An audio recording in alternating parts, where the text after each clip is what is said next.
예, 미지의 X라는 대적이라는 제목으로 하나님 말씀 증거하도록 하겠습니다. 에스겔서 38장과 39장은 곡과 마곡의 전쟁 이야기입니다.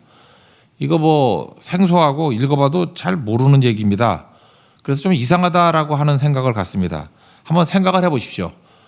지금 당장의 대적이 누굽니까? 당장의 눈앞의 대적이 누굽니까? 바벨론이잖아요. 지금 바벨론의 포로로 끌려가고 지금 대적이 바벨론 아닙니까? 근데 이게 무슨 뜬구름 잡는 얘기예요. 누군지도 모르는 미지의 대적 곡 이야기가 나오고 있다는 것입니다. 이 곡이라는 거는요, 제가 보니까 에스겔 당시도 잘 몰랐던 것 같아요. 곡이 뭔지. 그리고 이게 다시 인용하는 게 요한계시록 아닙니까? 요한계시록에도 곡과 마곡이 나오는데 요한계시록을 쓸 때 요한도 곡이 어딘지 마곡이 어딘지 제대로 몰랐던 것 같아요. 대충 했던 것 같아요. 제가 어제도 그 학자들이 연구 내용들을 이렇게 대충 살펴봤죠. 곡이라는 게 영어로 하면 GOG, 고그라고 하는데 이게 독일어에서는 게오르그에 뭐 25식 이런 거 있잖아요. 그죠? 그렇게 발음하고 영어에서는 조지아라고 발음하고 미국에 조지아 주도 있잖아요. 그리고 또 실제로 조지아라는 나라도 있지 않습니까? 나라도 있고. 그걸 러시아에서는 러시아 발음으로 구루지아.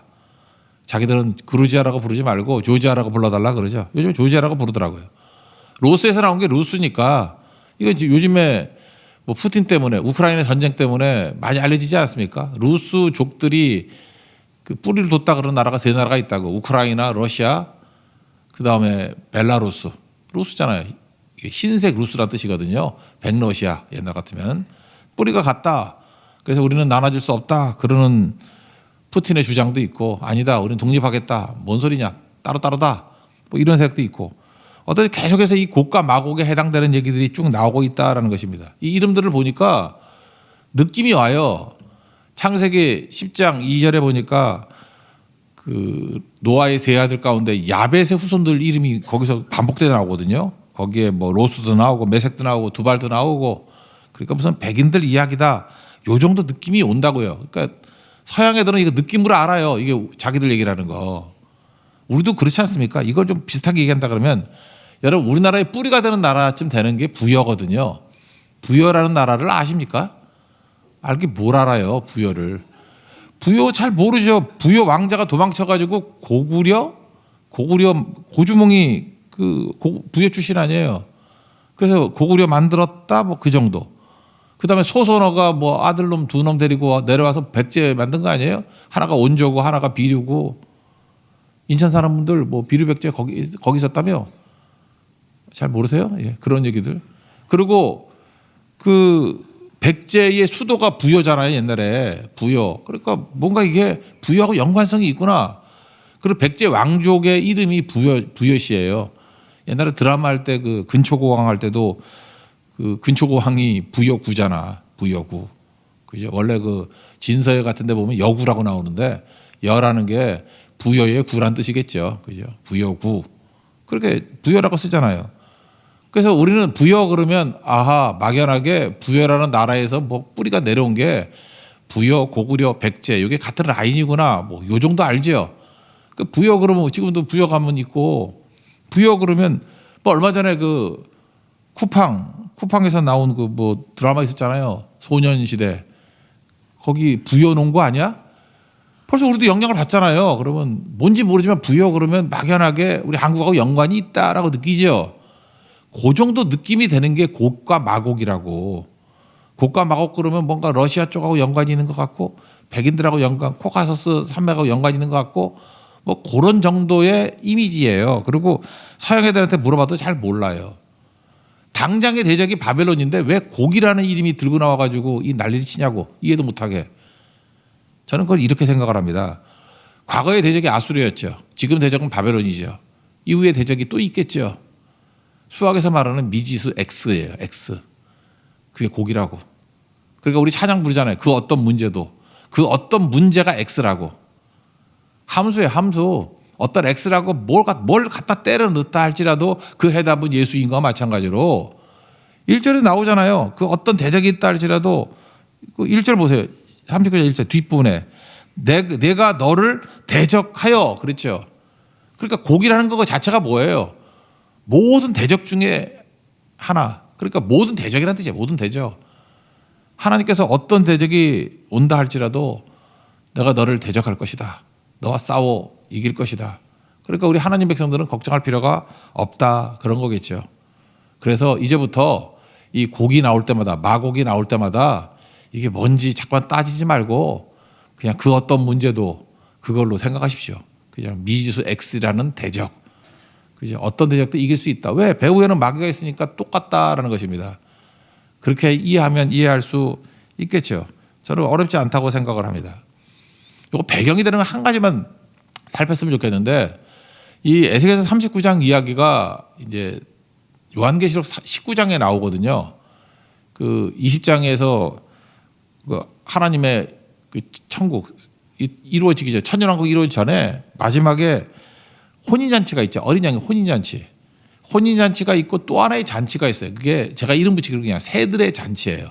그래서 19장 앞부분에는 어린 양의 혼인잔치가 나오고, 그러니까 우리가 크리스찬과 교회가 신부죠. 우리 신랑 되신 예수님을 기다리다가 믿고 의지하다가 이제 혼인잔치를 하는 거라고. 그러니까 이게 완전히 구원이죠. 구원의 완성. 근데 동시에 그 옆에 새들의 잔치가 있어요. 그래서 요한계시록 읽는 사람들마다 이게 뭐야 라고 이해를 잘 못해요. 왜? 에스겔서 39장을 모르니까. 그 두 절만 읽어드릴게요. 요한계시록 19장 17절 18절인데, 또 내가 보니 한 천사가 태양 안에 서서 공중에 나는 모든 새를 향하여 큰 음성으로 외쳐 이르되, 와서 하나님의 큰 잔치에 모여 왕들의 살과 장군들의 살과 장사들의 살과 말들과 그것을 탄 자들의 살과 자유인들이나 종들이나 작은 자나 큰 자나 모든 자의 살을 먹으라 하더라. 뭐 이런 이상한 얘기나. 새들 잔치를 불러놓고 고기 먹으래, 살 먹으래. 그래놓고 그 다음에 유황불에 집어넣고 하는 얘기가 나오거든요. 그러니까 느낌상 이런 거죠. 어린 양의 혼인잔치는 구원받은 백성들의 잔치고, 그 다음에 지옥 갈 녀석들은 이 새들의 잔치 이후에 다 박살나더라. 뭐 그런 얘기라고요. 근데 이게 뜬금같이 뭐지 그런다고요. 요 이미지가 어디 나오는 거냐 하면은 에스겔서 39장에 나오는 새들의 잔치에 나오는 거라고요. 그러니까 하나님을 믿고 의지하는 백성들에게는 신부니까 혼인잔치에 들어가고, 세상에 있는 뭐 권세라든지 성공이라든지 돈이라든지 뭐 이런 것들을 의지하고 나가는 사람들은 새들의 잔치에 들어가서 박살난다 그런 얘기예요. 심판에 임하게 된다. 그 이미지, 그 대표적인 게 곡이에요. 곡. 그 핵심에 곡이 있다고. 새들의 잔치 핵심에 곡과 함께 망한다. 그러니까 뭐예요? 하나님 대적하는 무리의 대표다. 뭐 그런 거겠죠. 그 내용이 17절부터 20절까지 나오는데, 17절 한 절만 읽어봅시다. 시작. 주 여호와께서 이같이 말씀하셨느니라. 너 인자야, 너는 각종 새와 들의 각종 짐승에게 이르기를, 너희는 모여오라. 내가 너희를 위한 잔치 곧 이스라엘 산 위에 예비한 큰 잔치로 너희는 사방에서 모여 살을 먹으며 피를 마실지어다. 그 다음에 나오는 뭐 용사가 살을 먹으며, 이게 나오는 게 요한계시록에 똑같이 나오죠. 그러니까 여기 나오는 얘기를 요한계시록에서 인용을 한 거라고요. 그러니까 혼인잔치 아니면 새들의 잔치가 있다. 그래서 이거 갖고 또 이제 학자들은 또 연구하잖아요. 이 새들의 잔치가 뭐냐? 장례식을 치르는 방법 가운데 하는 게 조장이라는 게 있죠. 사람을 시체를 이렇게 바위에다 올려놓고 새들이 와서 뜯어먹게 만드는 데가 있어요. 그 조장을 하는 데가 두 군데가 있는데, 그게 마지막 적그리스도의 세력이다 뭐 이렇게 설명을 하는 것도 있어요. 그래서 그거 좀 상식적으로 알아두라고요. 조장을 하는 데가 어디냐 하면 달라이라마에 있는 티베트 불교가 조장을 해요. 근데 걔네들이 무슨 뭐 적그리스도일까 모르겠어. 나중에 될지 모르지만 뭐 별로 세 보이진 않고. 또 하나 조장을 하는 대표적인 데가 어디냐면은 이란이에요. 이란의 조로아스터교. 여기는 그 선악의 신이 있죠. 불을 섬기죠. 그래서 시체가, 불은 하나님이야. 하나님의 되게 좋은 거기 때문에 이 시체는 뭐 이게 악이거든. 불과 악이 만날 수 없다. 그래서 조장을 하는 거라고요. 새가 와서 먹게 만드는 거. 조로아스터. 이 조로아스터는요, 백인들 이 뇌리에 우리 그 샤머니즘 들어가 있듯이, 조로아스터는 제가 볼 때 백인들 뇌리에는 깔려 있어요. 왜냐, 걔네들이 아리안족들이거든. 아마 아리안의 전통 토속 종교가 조로아스터였던 것 같아. 제 추정이 아니고 많은 사람이 그렇게 예측을 해요. 조로아스터교가 원래 페르시아 종교 아니었어요? 배화교라고 그러죠. 불을 섬긴다 그래서 배화교.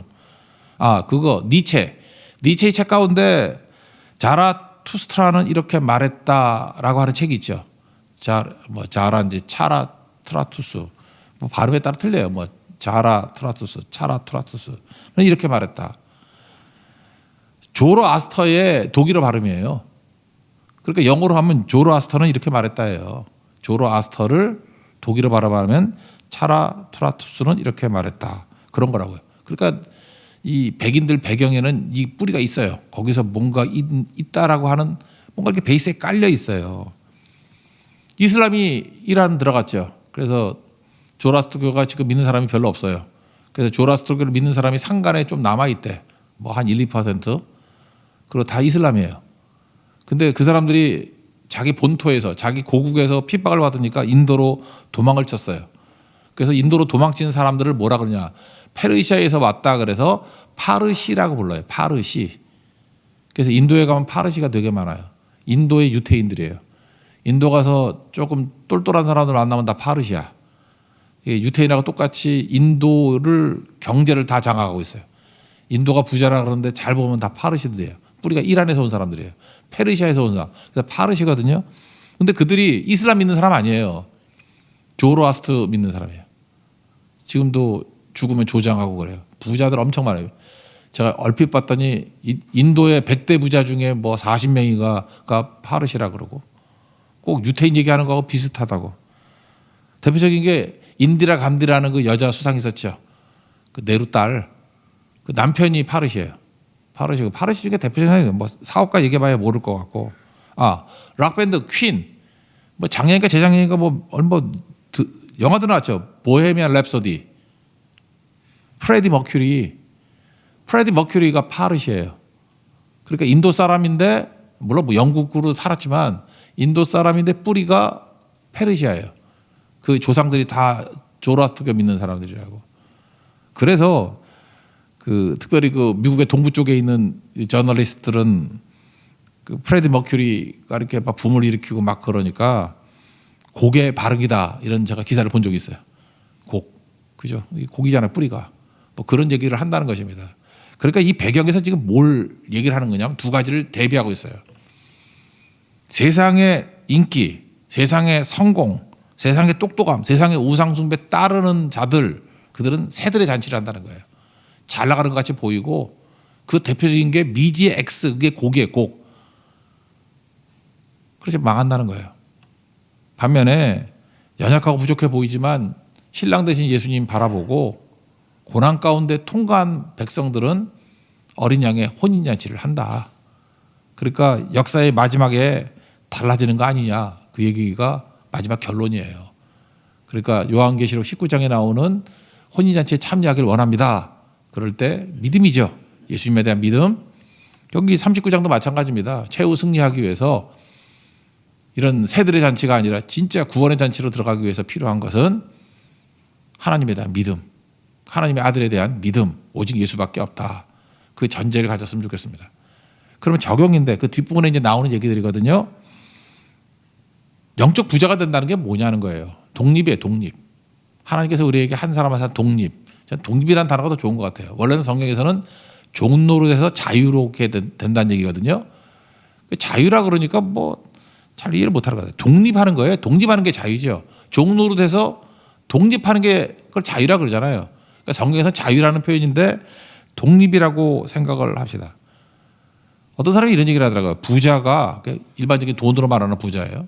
누가 부자냐 그랬더니 돈으로부터 독립한 사람이다. 되게 좋은 정의라고 생각해요. 돈 때문에 영향을 너무 많이 받으면 부자 아니죠. 돈 없으면 뭐 병원도 못 가고 돈 없으면 뭐 여행도 못 가고 돈 없으면 못 하고 그러면 그건 부자가 아니죠. 부자라 그러면 어디서부터 부자냐? 돈으로부터 독립돼야 되는 거예요. 돈이 변수가 되지 않는 거. 그게 부자죠. 하나님께서 우리에게 부자 되기를 원하신다는 것입니다. 무슨 얘기냐? 뭐 돈이 많아서도 되지만 영적 부자는 뭐예요? 돈 때문에 연연해하지 않아요. 또 하나, 우리는 두려움 때문에 영향을 받잖아요. 두려움 때문에 연연해하지 않아요. 협박에도 우리 넘어가지 않아요. 염려 때문에 사람들이 막 죽으려고 그러잖아요. 막 우울증 약 먹고. 근데 우리 염려로부터 독립돼 있어요. 이유가 뭐죠? 곡이라는 엄청난 대적이 온다 할지라도 하나님이 우리 대신 대적해 주시기 때문에. 믿습니까? 그게 부자라고요. 그래서 내 신랑이 부자예요. 모든 걸 다 할 수 있는 분이라고. 그래서 신랑 대신 예수님을 모시고 있는 백성들은 영적인 부자다. 왜? 염려로부터 독립, 두려움으로부터 독립, 실제로 돈으로부터도 독립되어 있습니다. 그래서 교회가 가난한 교회는요, 돈이 많고 적고가 아니라 어떤 결정을 돈이 결정하는 거예요. 돈이 결정하면 안 되겠죠. 하나님의 뜻이 결정을 해야죠. 그게 필립스 브루스 얘기 아니에요? 이 일에 맞는 능력을 구하라고. 필요한 건 구하면 주시죠. 그런데 능력에 맞는 일, 그럼 자기가 가지고 있는 돈이라든지 자기가 가지고 있는 뭐 능력, 자기 능력 아니에요. 그거 갖고 이렇게 축소해서 일을 하려고 그러면 안 된다는 거죠. 그거는 가난뱅이. 영적 부유함이라는 건 뭐냐? 신랑 대신 예수님 믿고 의지함으로 말미암아 돈으로부터 독립된 인생을 산다는 것입니다. 여러분, 돈의 크기에 관계없이 예수님 잘 믿고 의지하면 독립할 수 있습니다. 더 이상 종노릇하지 않고 우리 독립된 진리를 알지니, 예수를 알지니 예수님이 우리를 자유롭게 한다. 우리를 독립시켜 준다. 그 독립을 누릴 수 있는 우리 하나님의 거룩한 종 되기를 바랍니다. 그리고 또 한 가지 영적 부자의 특징이 뭐냐? 독립, 그런 것도 있지만 또 하나는 체험이에요. 우리에게 체험을 많이 주는 거. 그래서 이런 모든 일련의 곡과 싸워서 승리하는 과정을 통해서 이방인들이 하나님이 진짜 하나님이라는 걸 알게 됐죠. 당시 고대 사회에서는요, 신들의 전쟁이에요. 그래서 이스라엘하고 바벨론이 싸워서 바벨론이 이겼다 그러면 바벨론 신이 주신이 마르둑이거든. 마르둑이 더 센 신이야, 여호와는 약한 신이야, 그렇게 생각하는 거를 깨버린다는 거예요. 뭔 소리 하는 거냐? 세상에는 유일한 하나님밖에 없어. 그래서 여러분들 다니엘이 외친 게 뭐예요? 느부갓네살 앞에서 오직 하나님밖에 없다. 그런 고백이 나오죠. 그의 친구들도 그렇고 6장에 보면은 그 사자굴에 들어갔다 나올 때 느부갓네살의 입술에서 그 고백이 나오게 만든다고. 근데 더 중요한 건 뭐예요? 이방인들이 그렇게 하나님 인정하는 것도 중요하지만 내 백성이 나를 아는 것보다 중요한 게 없겠죠. 그 내 백성이 나를 아는 게 뭡니까? 우리 식으로 얘기하면 간증이 있는 신앙 또는 체험이 있는 신앙, 그런 거예요. 여러분, 일련의 문제들이 있습니다. 과정들을 통해서 주님 앞에 나아가면 해결해 주십니다. 그 속에서 우리가 뭐가 생겨요? 체험이 생긴다고. 체험을 가지고 있는 사람이 부자입니다. 영적 부자. 여러분, 돈 같은 거는요, 그거는 오래 안 가요. 생각을 해보세요. 여기 그 체험이 부자라는 게 7절에 앞부분에 나온다고. 내가 내 거룩한 이름을 내 백성 이스라엘 가운데 알게 하며. 체험이죠. 이 일련의 과정을 통해서 하나님을 알게 한대요. 체험적인 신앙을 갖게 한다. 예를 들어서 뭐 어느 정도면 부자일까? 한 35쯤 되는 사람이 뭐 뚜껑 이상하게 열리는 차 외제차를 샀어. 막 옆으로 열리고 있더라고요. 지하에 가니까 뚜껑 이렇게 열리는 게 아니라 위로 열려. 뭐 저런 게 나요. 그다음에 기둥도 없어. 뭐 이상한 차예요. 그래서 영화에나 나오는 차 같은 거. 그러면 그걸 왜 저한테 보여줬을까요? 자랑이겠지. 예. 저한테 왜 보여줬을까? 나 차 별로 좋아하지 않는데. 자랑. 좋습니다. 그런 거 자랑 몇 년 할까? 5년 못 할걸? 35이니까 40까지는 뭐 차 바꿔가면서 차를 자랑하고. 근데 자동차 자랑 5년 이상 되면 지겹지 않아요? 저희 친척들도 그 차 좋아하는 사람 많아가지고 저한테 차 자랑 엄청 했어. 그래서 제가 되게 놀라고 막 좋아해 줬거든. 그래, 기뻐하잖아. 뭐 맞춰줘야지. 대단해요. 이런 차 타면 얼마나 행복할까요? 난 재미도 없지만 하여튼 그랬어요. 요즘엔 그런 자랑 안 해. 왜? 그거 5년 못 가더라고. 그런데 35살부터 한 5년 동안 또는 10년 동안 선교를 다녔어요. 지금 45이 됐어. 10년 동안 선교를 다녀가지고. 저는 뭐 생각나는 게 뭐 중화교회 같은데 처음 갔을 때 뭐 조그만 방 하나에 그냥 서 있을 자리도 없을 만큼 애들이 많더라. 애들이 한 60명, 70명. 그 중학생들만. 그래서 그 중학생 데리고 뭐 어떡하려고 그러나. 걔네들이 잘하고 전도하고 해서 지금은 뭐 그 교단에서 제일 큰 교회가 돼버렸어요. 그 과정 속에서 그 선교하고 헌신했던 분들이 그 체험을 어떻게 잊을 수 있어요? 뭐 금수당도 생각이 나네. 금수당 처음 갔더니 그 목사님 마약하셨던 분이에요. 처음에 마시고 막 왔다 갔다 하고 뭐 결혼한 지 7년 됐는데 애도 없다 그러고 뭐 되게 불행해 보이고 그 다음에 한다는 소리가 뭐 여기 교회에 지금 교인 4명 있는데 저 답답한 게 부부 합쳐 4명이에요. 자기 둘 합쳐가지고 애도 없고 그러면서 여기 절이 15개래. 그 쭉 들어보니까 시골도 그런 시골이었어. 세븐일레븐 하나밖에 없어. 근데 그 동네 참 지독해. 아직까지 그거 하나밖에 없어. 10년 동안 아직까지 그거 하나밖에 없어요. 근데 절은 6개 없어져 버리고 더 없어진 것 같아요. 근데 지금 뭐 마지막에 제가 들었을 때 120명 모이고 200명 가까이 뭐 모였던 적도 있다 그러고 부흥이 일어나요. 그때 거기에 헌신했던 체험들 그거 평생 어떻게 잊겠습니까? 그게 우리 부유함이죠. 여러분 돈 자랑은 오래 못 가요. 그렇지만 체험과 간증은요. 천국까지 가져갑니다. 그 이야기는. 성경이 그 이야기들 아니에요. 288장 이것이 나의 간증이요. This is my story. This is my song. 우리 인생은요. 누가 부자냐. 이야기를 가진 사람이에요. This is my story. 찬송을 가진 사람이에요. This is my song. 그게 부자라고.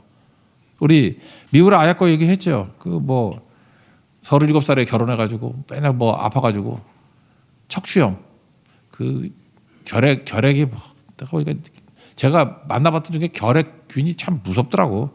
척추로 가면 누워 있고 또 뇌로도 가더라고. 뇌로 가니까 막 뭐 이상한 미쳐가고 하여튼 무서운 균이에요, 그죠? 카리에스라 그래서 이게 척추염이었어요. 누워 있다가 결혼해가지고 낫죠. 자파점했다 그러지 않습니까? 근데 성격이 너무 좋고 그러니까 여기 대박치고 원래 있던 집은 쪽박이고 이래서는 안 되겠다 그래가지고 그 구색을 반만 맞추고 거기 중학생 있는 집이니까 남편이 그렇게 하자 그랬잖아요. 미스요가. 그랬더니 상대편도 대박 나도 대박. 남는 시간에 글을 썼던 게 빙점이라는 대표적인 첫 번째 작품. 이게 뭐예요? This is my story. 체험이죠. 제가 볼때 미우라 아야코의 재산 가운데 뭐 돈이 재산이에요? 그 사람이 100억이 있었다 그러면 뭐 그게 뭐 대단한 거야? 뭐 일본 사람 100억이 있었다 뭐 아무것도 아니지. 그죠? 근데 그의 재산은 뭐예요? 죽었지만 1999년에 죽었지만 미우라 아야코는 부자예요. 왜? 빙점을 쓰게 된 이런 스토리를 갖고 있기 때문에. 이게 성도의 능력이라는 것입니다. 여러분 진짜 영적으로 부유한 자 되십시오. 오늘 그 얘기를 하고 있는 거예요. 곡과 싸우는 과정 속에서 너희는 부자 됐다라는 거예요. 왜? 체험이 있지 않느냐. 하나님을 아는 체험. 그래서 우리 교회가 부유한 교회가 되기 위해서는 이런 이야기들이 많아야 됩니다. 그죠? 십자가로 산 이야기, 자기를 부인한 이야기. 그래서 예수님이 승리를 주신 이야기. 이야기가 넘쳐나는 하나님 백성 되기를 바랍니다. 그다음 마지막 세 번째 나오는 게 뭐냐? 정결함이에요. 영적 부유함은 정결함. 정결함인데 9절부터 11절까지 쭉 나와요. 뭐 곡에 있는 7가지 무기가 나오거든. 9절 10절에. 대해 보면 7가지야. 일본 7가지라 그랬죠. 불태우래. 근데 불타는 게 7년 동안 탄대요. 그러니까 완전함이죠. 완전 무장 해제, 완전 박살을 낸다. 그래서 7가지 무기를 태우는데 불길이 7년이라고. 7년 동안 막 타더라. 그리고 그 골짜기 이름이 하몬곡, 하몬이 많다는 뜻인데 곡의 무리들 뭐 그런 뜻이에요. 곡이 많다. 11절을 읽어볼까? 11절 시작. 그날에 내가 곡을 위하여 이스라엘 땅 곧 바다 동쪽 사람이 통행하는 골짜기를 매장지로 줄이니 통행하는 길이 막힐 것이라. 사람을 거기에서 곡과 그 모든 무리를 매장하고 그 이름을 하몬곡의 골짜기라 일컬으리라. 그러니까 하나님께서 두 가지 하래요. 이런 죄악들은 태우고 그 다음에 곡의 무리들은 묻어버리고. 그 죄죠.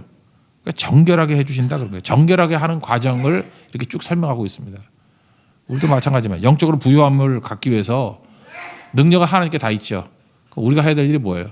정결하게만 하면 이 하몬곡이라는 곳에 우리의 죄를 불태우고 죄를 묻고 정결해지면 그다음 마지막 뒷부분에 25절부터 마지막 절이 뭐냐면 다 회복시켜 주시고 마지막에는 성령 부어 주신다 그런 얘기예요. 성령 부어 주신다. 29절 읽겠습니다. 시작. 내가 다시는 내 얼굴을 그들에게 가리지 아니하리니 이는 내가 내 영을 이스라엘 족속에게 쏟았습니다. 주 여호와의 말씀이니라. 회복의 마지막 영광. 이런 걸 주신다는 것입니다. 그러니까 주와 함께 이런 것들을 체험한 하나님의 종 되기를 바랍니다. 그러므로 여러분 교육의 핵심이 뭐죠? 독립시키는 거예요. 우리 자녀들, 우리 믿음의 종들 어떻게 독립시키는 겁니까? 하나님 앞에서 정결하게 설 줄 아는 훈련을 시키는 거예요. 십자가 붙들게 만드는 거예요. 그래서 정결해지면 어느 순간에도 하나님께서 능력 주시고 축복 주시고 우리에게 승리를 주신다라는 것입니다. 그래서 하나님께 주신 이 승리를 날마다 맛볼 수 있는 우리 하나님의 거룩한 종 되기를 축원합니다. 자리에서 일어나겠습니다. 십자가를 참으신 찬양하겠습니다.